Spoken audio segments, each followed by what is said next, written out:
April 29, 1945. Auschwitz-Birkenau, Poland. Captain Anatoly Shapiro of the Soviet 60th Army's intelligence section stood in the ruins of the camp's locksmith's workshop, the Schlosserei, turning over a charred piece of equipment in his hands. The camp had been liberated 3 months earlier, but only now were technical specialists beginning to catalog what the fleeing SS had tried to destroy. This is not scrap metal. This is communications equipment. The object was partially melted, roughly the size of a large cigar box, with the unmistakable remnants of a vacuum tube housing still intact.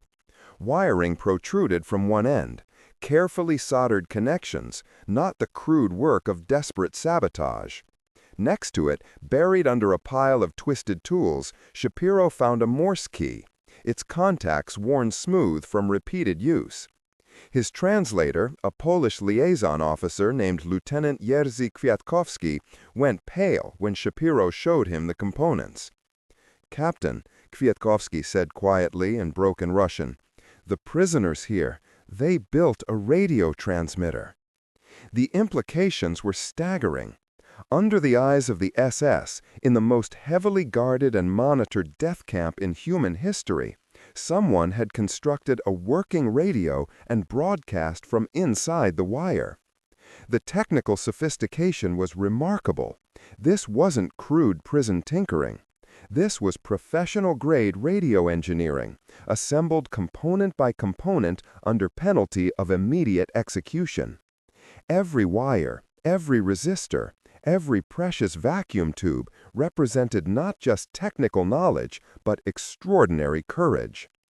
Over the following days, as Shapiro's team interviewed survivors still recovering in nearby Soviet field hospitals, a name kept recurring: Witold Pilecki, and with it a designation that seemed impossible: the ZOE, the Związek Organizacji Wojskowej, the Union of Military Organization. A full resistance network had operated inside Auschwitz, and at its technical apex had been something the survivors called Radio Witold, the ghost signal that had broadcast the truth of the Holocaust from the heart of the furnace itself. The journey to this impossible achievement had begun more than 2 years earlier, in September 1940, when Captain Witold Pilecki of the Polish Home Army had voluntarily walked into a Nazi street roundup in Warsaw. His mission? Allow himself to be arrested and sent to Auschwitz to gather intelligence and organize resistance. Prisoner number 4859 arrived at Auschwitz I on September 22, 1940. One of 1,705 Polish political prisoners on that transport. What Pilecki found was beyond imagination. Auschwitz 1940 was not yet the industrialized murder complex it would become. That horror was still evolving. But it was already a death camp by attrition. Prisoners died from starvation, disease, beating, and arbitrary execution at a rate of hundreds per week. The SS Totenkopfverbände guards under Commandant Rudolf Höss ruled through systematic terror. Every aspect of camp life was designed to break human beings into disposable labor units. But Pilecki was not there to survive. He was there to resist. Within months, he had identified and recruited key personnel. Intellectually capable prisoners, many with military or technical backgrounds, who still possessed enough physical strength and mental clarity to carry out complex tasks. By early 1941, he had established cells throughout Auschwitz I, organized by work detail and barrack. The network gathered intelligence on camp operations, guard schedules, and transport numbers. They sustained morale, distributed stolen food, and prepared for an eventual uprising that would require coordination with partisan forces outside the wire. The intelligence was extraordinary in its detail. Pilecki's reports documented the arrival of Soviet POWs in October 1941, The first gassing experiments using Zyklon B in September 1941, and the construction of Birkenau's massive extermination complex beginning in October 1941. His network recorded transport numbers, identified SS officers by name and unit, tracked weapon storage locations, and monitored guard routines with military precision. But there was a critical problem: getting the intelligence out. Pilecki's reports had to be memorized by prisoners selected for work details outside the main camp, who would then escape at great risk. If captured, they faced torture and execution, and the entire network would be compromised. Even successful escapes were agonizingly slow.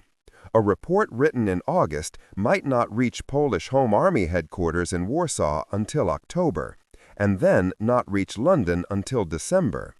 By then, the information was often outdated, and the scale of the Holocaust was accelerating beyond comprehension. By summer 1942, Auschwitz-Birkenau was receiving transports of Jews from across occupied Europe. The Nazis were murdering thousands per day in gas chambers disguised as shower facilities. The world needed to know. The Polish government in exile in London needed real-time intelligence. Allied bombers needed targeting information. The Jews being loaded onto trains in France, Holland, and Hungary needed the world to believe what was happening. Pilecki needed a direct line to the outside world. He needed radio. The audacity of the plan cannot be overstated. Building a radio transmitter inside Auschwitz violated every principle of covert operations. It was technically complex, required multiple specialists, needed access to prohibited materials, demanded electrical power, and created an electromagnetic signature that German direction-finding equipment could theoretically detect.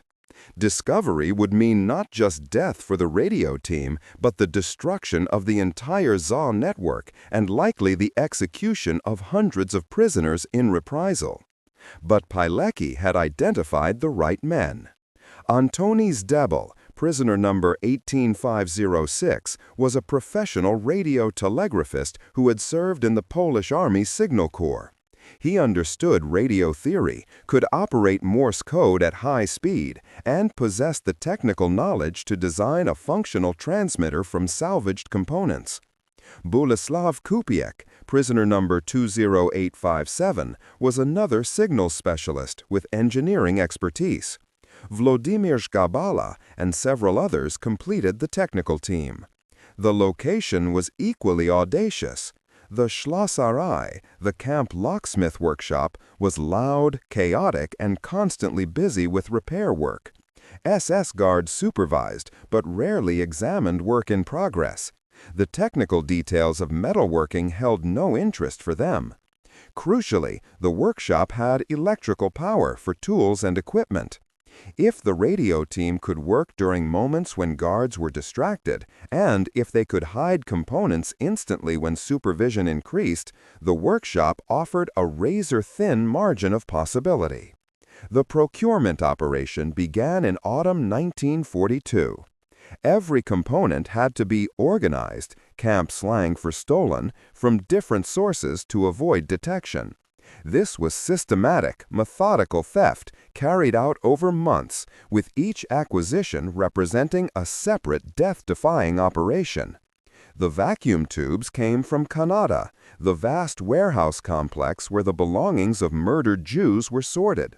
SS Rottenfahrer guards supervised the sorting, but the sheer volume of material, suitcases, clothing, jewelry, photographs, everything stolen from millions of victims, created chaos. Prisoners on Kanada work details could occasionally palm small items. Antoni Zdebel, working a 3-day rotation in Kanada in October 1942, identified a confiscated Telefunken radio receiver in a pile of luggage. Over 2 hours, he dismantled it behind stacks of clothing, removing 4 vacuum tubes and wrapping them in cloth. The walk back to his barrack, the glass tubes hidden against his emaciated body, was psychological torture. Every guard was a potential executioner. Every footstep on the gravel could be his last. Copper wire came from the electrical workshop, stripped from damaged machinery scheduled for scrap. Resistors and capacitors were scavenged from broken electrical equipment throughout the camp. A Morse key was fashioned by a prisoner metalworker from brass components. The power supply circuit required specific transformers. These came from a repair detail at the SS administration building, smuggled out over multiple trips. An antenna wire was salvaged from destroyed camp fencing, cut into precise lengths that could be hidden. Each theft was planned. Each transport of components from one part of camp to another required timing, cover stories, and nerve that bordered on superhuman. By late October 1942, all components had been acquired. The assembly phase began in the Schlosserei under conditions of almost unbearable tension. The team worked in a hidden corner of the workshop behind a welding screen during the brief periods when guard attention was elsewhere. They assembled the transmitter in modular sections that could be disassembled and hidden within minutes if necessary. The design was minimalist perfection. Zdebel had planned a 7-watt shortwave transmitter, powerful enough to reach the Polish Home Army receiving stations in Krakow, approximately 70 kilometers west, but simple enough to build with scavenged parts. The circuit was a basic Hartley oscillator design, using a single vacuum tube in the power amplification stage. The frequency was chosen to avoid Wehrmacht military bands, approximately 6.1 MHz, a relatively quiet section of the shortwave spectrum. The technical challenges were formidable. Without proper testing equipment, Zdebel had to calculate component values from first principles and hope his mathematics were correct. The power supply had to be stable but couldn't draw suspicious amounts of current from the workshop electrical system. The antenna had to be deployed only during transmission. A permanent installation would be discovered immediately. They planned to string a wire antenna through the workshop's high window, attach it to the transmitter for brief transmissions, then remove all evidence. But the greatest challenge was operational security. Every member of the team was suffering from starvation, disease, and exhaustion. Their hands trembled from malnutrition as they soldered delicate connections.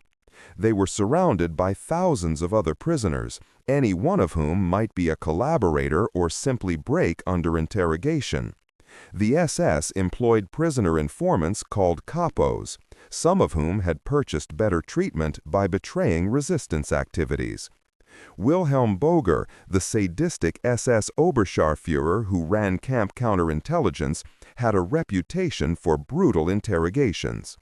A single betrayal would end everything. In the final week of October 1942, the transmitter was complete. The team selected a date, October 26th, late in the evening shift when guard supervision was lightest. Włodzimierz Gabala would serve as lookout. Kupiec would handle the antenna deployment. Zdebel would operate the key. At approximately 21:15 hours on October 26, 1942, with the workshop illuminated only by dim work lights, Antoni Zdebel made the final connection to the power supply. For a terrifying second, nothing happened. Then the vacuum tube's filament began to glow, a soft, warm orange light in the darkness, like a tiny star of hope. The transmitter hummed, barely audible over the workshop's ambient noise. Bolesław Kupiec ran the antenna wire through the high window. Antoni Zdebel placed his fingers on the Morse key. His hand trembled, from fear or malnutrition or both. He took a breath and began to tap. Dot, dot, dot. Dash, dash, dot.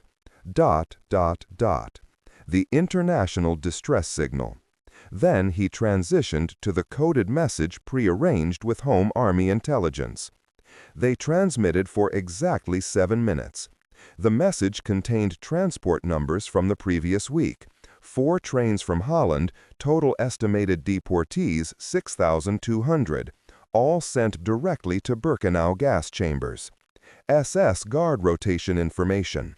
A request for supply dropped to aid an escape plan. Then Zdebel lifted his hand from the key.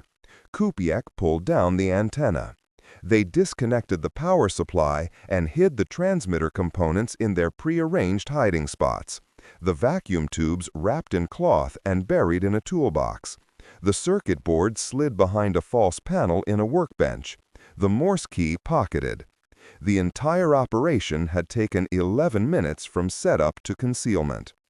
They had no way of knowing if anyone had received the transmission.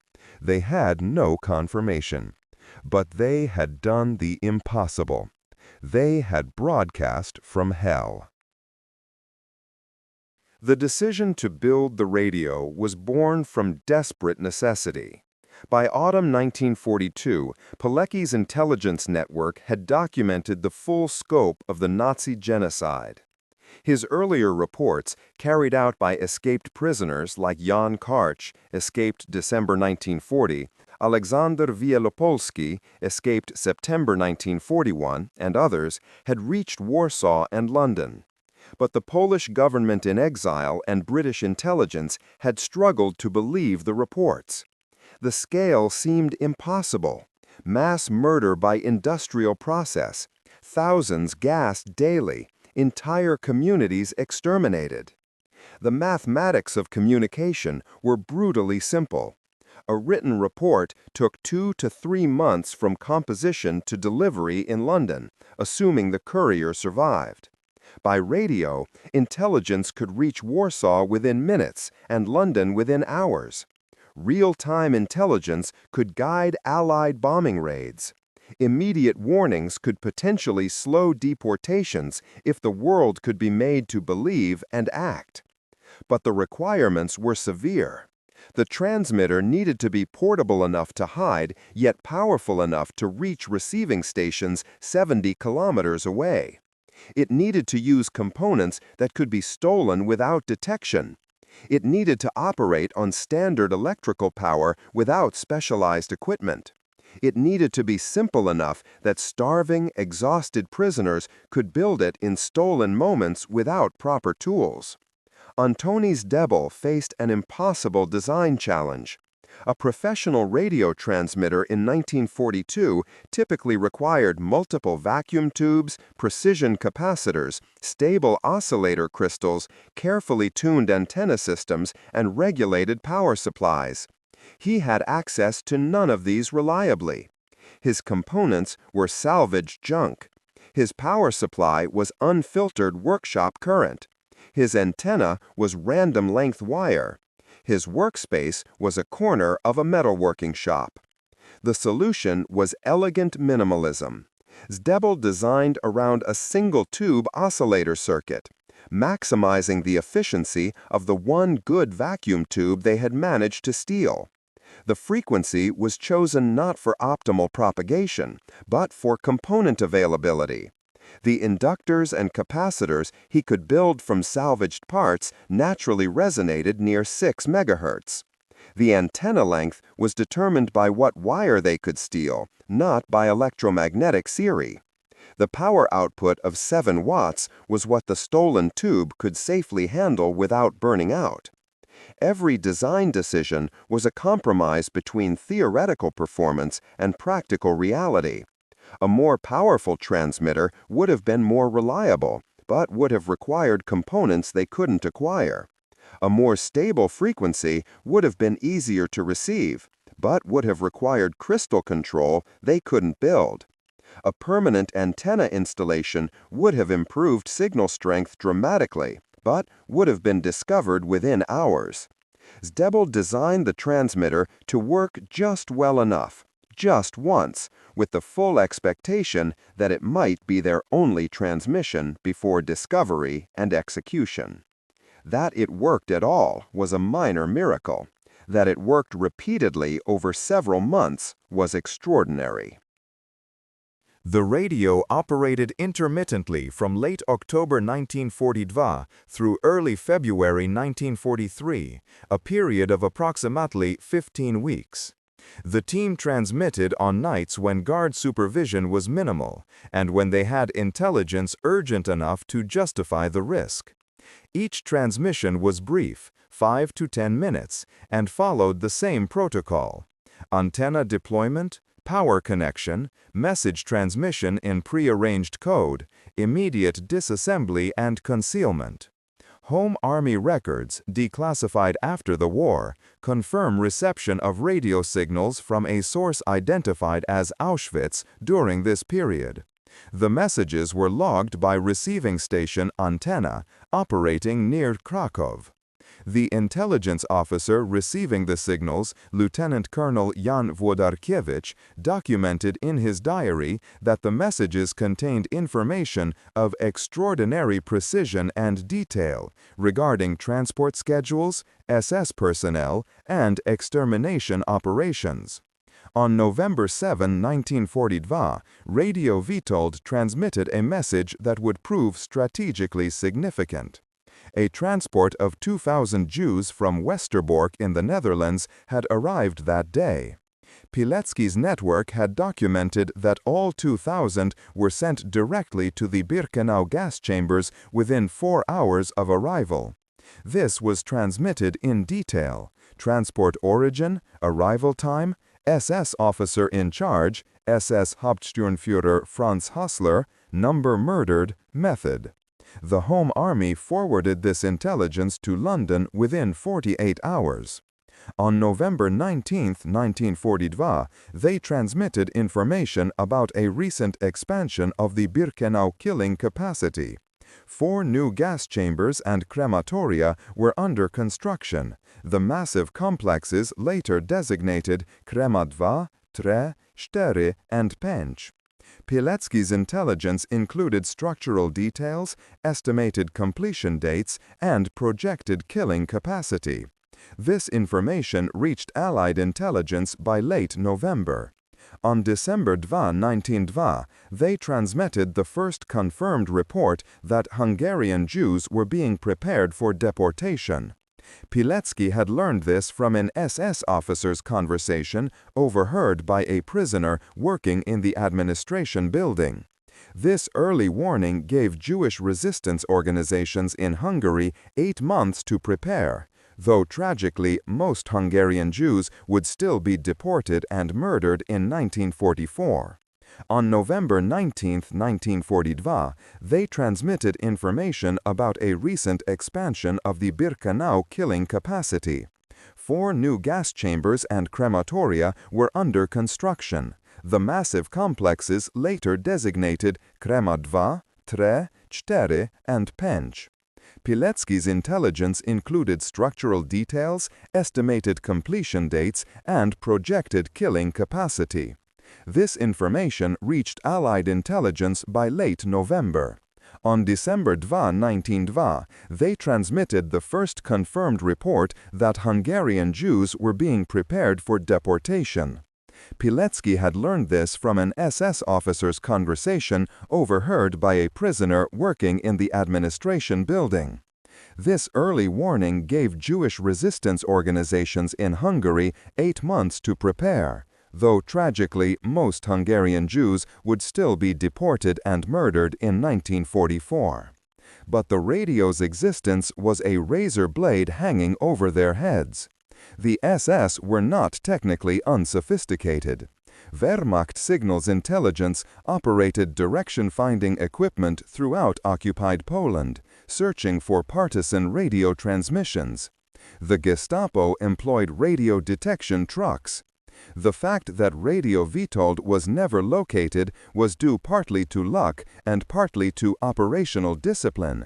The transmissions were brief, irregular, and from a location the SS never suspected. The end came not from detection, but from security concerns. In early February 1943, Pilecki made the agonizing decision to dismantle the radio permanently. The camp's counterintelligence apparatus had intensified. SS-Oberscharführer Wilhelm Boger had interrogated several prisoners suspected of resistance activities. One prisoner had broken under torture and revealed fragments of information about a communication method. He didn't know details, but Boger was alert to the possibility of a radio. The risk had become unsustainable. On the night of February 8, 1943, the team conducted their final transmission. The message was brief: radio closing, network intact, will resume alternate communication methods. Then Antoni Zdebel dismantled the transmitter for the last time. The components were scattered, vacuum tubes smashed, circuit boards broken, wires stripped, the Morse key melted in a forge. Nothing remained that could be identified as radio equipment. The 15-week window of direct communication closed forever. The psychological toll was devastating. The radio had represented hope, a link to the outside world, proof that their voices could reach beyond the wire. Its loss was another death in a place of constant death. But the intelligence it had transmitted was now in Allied hands. The truth about Auschwitz was documented, confirmed, and undeniable. Yet the Allied bombers Pilecki desperately hoped to guide never came. The rail lines to Auschwitz remained operational. The gas chambers continued their work. The radio had succeeded technically, but failed strategically. Not through any flaw in the transmission, but because the world that received the signals lacked the will or capability to act on them in time. The exact number of transmissions from Radio Witold remains uncertain due to incomplete records. Polish Home Army documentation confirms at least 12 separate broadcasts received between October 26, 1942 and February 8, 1943. Soviet intelligence files declassified in the 1990s suggest additional signals may have been intercepted by Red Army listening posts but not identified as originating from Auschwitz at the time. The best estimate is between 12 and 18 successful transmissions over 15 weeks. The fate of the radio team. Antoni Zdebel, prisoner number 18506, survived until January 1945. He died of typhus during the evacuation death marches as the SS abandoned Auschwitz ahead of the Soviet advance. He was 34 years old. Bolesław Kupiec, prisoner number 20857, survived the war. He was liberated from Auschwitz on January 27, 1945, by the Soviet 60th Army. He weighed 41 kilograms. After recovery, he testified about the radio operation to Polish government investigators. He died in Krakow in 1963, aged 58. Włodzimierz Gabala was shot by SS guards on March 15, 1943, during a work detail. The killing was officially recorded as shot while attempting escape, the standard SS cover story for murder. Witnesses recorded he had made no attempt to escape. He was 29. Witold Pilecki escaped from Auschwitz on the night of April 26–27, 1943, along with 2 other prisoners. They overpowered a guard, cut through the wire, and reached Home Army contacts. Pilecki continued fighting in the Warsaw Uprising of 1944. After the war, he was arrested by Soviet-controlled Polish authorities, tortured, tried as a spy, and executed on May 25, 1948. His final words, according to prison records, "I tried to live my life in such a manner that in my last hour I would rather be happy than fearful. I find happiness in this, that the fight was worth it." He was 47. The intelligence transmitted by radio, we told, was incorporated into the comprehensive report The Mass Extermination of Jews in German-Occupied Poland, published by the Polish government in exile in December 1942. This report, combining Pilecki's intelligence with other sources, was among the first detailed documentation of the Holocaust presented to Allied governments. It was largely disbelieved or ignored. British Foreign Secretary Anthony Eden received the report. American State Department officials questioned its veracity. Only in 1944, after Soviet forces began liberating camps in Poland, did the full horror become undeniable. The comparative analysis is stark. The British SOE operated dozens of radio networks in occupied Europe, supplied by aircraft drops with professional equipment. Compact transceivers, Morse bugs, power supplies, secure codes. These networks revolutionized intelligence gathering and partisan coordination. The Americans supplied Filipino guerrillas with radio equipment that provided real-time intelligence during the Pacific Campaign. The French resistance maintained hundreds of radio links with London. But none of these networks operated under conditions remotely comparable to Auschwitz. None faced instant execution for possession of a single wire. None were staffed by starving, diseased prisoners who assembled radio equipment from garbage while surrounded by industrial-scale murder. The technical achievement of radio, we told, stands alone. Not for its sophistication, it was crude by professional standards, but for the sheer courage and ingenuity required to make it function at all. The radio itself, destroyed in February 1943, was never recovered intact. The remnants found by Soviet investigators in April 1945 were photographed and logged, but subsequently lost in the chaos of post-war record-keeping. Today, no physical evidence of radio, we told, survives, except for the intelligence reports it transmitted and the testimony of the men who built it. Captain Antoni Shapiro filed his report on the Auschwitz radio discovery on May 3, 1945, 5 days after Germany's surrender. The report was marked Intelligence Document of Exceptional Historical Significance and forwarded to Soviet Army Group headquarters. It was subsequently buried in archives for decades. The story of radio, Witold, remained largely unknown outside Poland until the 1990s, overshadowed by the broader horror of Auschwitz and the Cold War's classification of Soviet records. The bitter irony is inescapable. The radio worked. The intelligence was accurate. The messages reached Allied command in London. Reports detailing the industrial extermination of European Jewry were on the desks of British and American officials by December 1942. Yet the Allied air forces never bombed the rail lines leading to Auschwitz. The gas chambers operated until November 1944, when the SS dismantled them ahead of the Soviet advance. The failure was not technical. It was moral. The world lacked not the information, but the will. Yet the legacy of radio, Witold, transcends its strategic failure. It represents the absolute limit of human resistance against mechanized evil.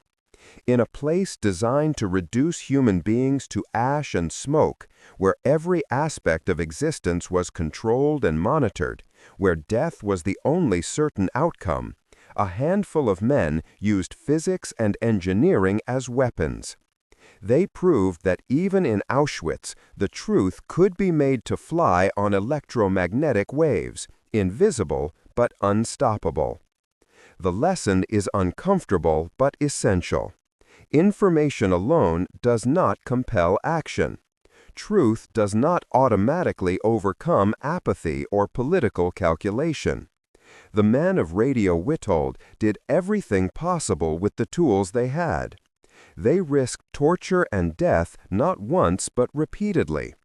They built a radio transmitter in hell and broadcast humanity's darkest chapter directly to those who had the power to intervene.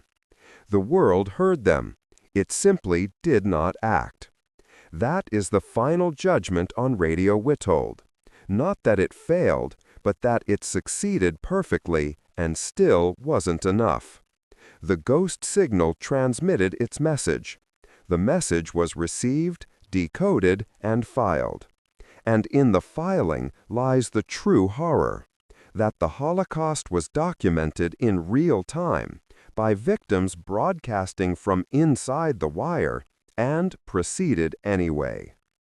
Captain Shapiro's charred remnants of the transmitter, recovered from the ruins of the Schlosserei, were the physical evidence of that truth. In the end, they proved what Witold Pilecki already knew when he walked into that Warsaw street roundup in September 1940, that bearing witness is not enough, that intelligence without action is meaningless, and that the bravest transmission in human history went unanswered, not because it wasn't heard, but those who heard it chose silence. The men who built Radio Witold deserved better. The millions murdered in Auschwitz deserved better. The truth they transmitted on invisible waves deserved better. It still does.